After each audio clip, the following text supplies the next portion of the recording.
If you're someone who has multiple interests, but you don't know how to package all these different interests online as a brand, this video is for you.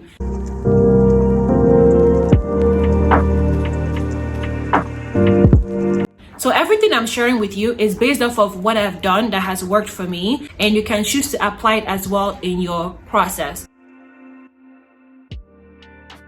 So the first thing I would say is, when it comes down to having multiple interests, you want to check if your multiple interests have the same target audience or have the same kind of people that would be interested in it.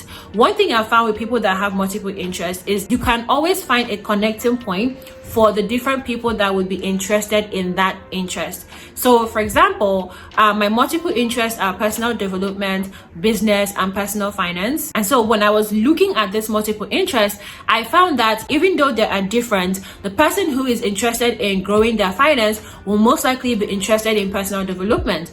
And they might also be interested in starting an online business or a side hustle. So at the end of the day, if you review your multiple interests and you find that they have the same target audience or a related audience, then the strategy I'm about to share with you would work. So you can pause this video and take a minute to just look at your multiple interests and see if the multiple interests have relating target audience members or a similar target audience members. Now, if you do this and it's positive, we can proceed. The second thing you want to do is you want to leverage some kind of personal brand. So your personal brand doesn't necessarily mean that you have to put your face in front of your brand like I do. If you don't want to, it's fine. This lady I follow on Instagram called My Wealth Diary. No one knows what she looks like. We see pictures of her showing parts of herself, maybe a selfie where she's covered her face, but we never actually know what she looks like. And yet I consume her content, and lots of people are purchasing her planners and templates on Etsy, to the point that she's making $8,000 a month selling those things on Etsy. So I would say to set up a personal brand, whether that's going to be a personal brand where your face is in front of the brand, or set up a personal brand where it's like you are going to hide behind a persona that you will create online.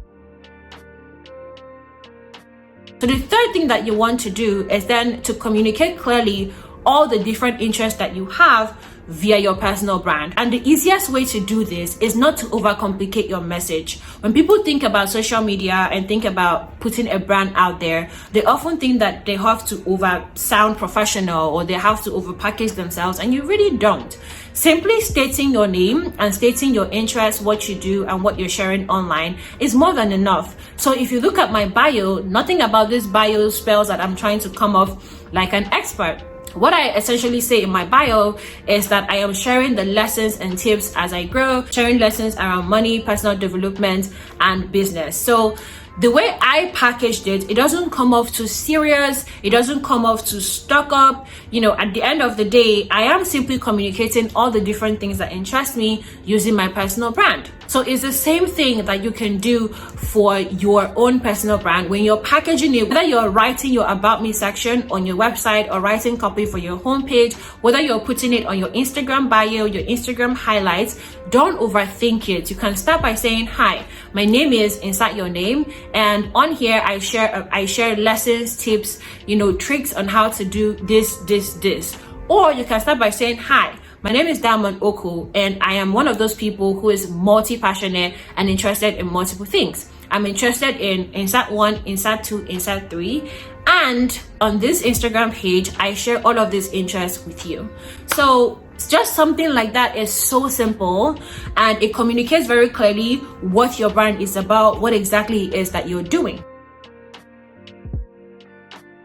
The fourth I would say is, if you start to find that the content is overlapping each other way too much, you can have the page that is your main personal brand page, and then you can put maybe the products that you're selling or the service that you offer. If you don't want to create content specifically about that particular service or offer on your page all the time, you can put it on a different Instagram handle. So for example, with my brand, I have Helpful Company, and I also have learn to earn, which is where I put like content around the different courses, classes, tools that I provide that helps people earn money. Okay, so at the end of the day, what you don't want to do is overwhelm your main page with way too much content. Simply maybe creating one other handle off of the one that you have, and you can tag the handle in your bio, and then on the other page go ahead and tag your handle. That way you are connecting both of them together.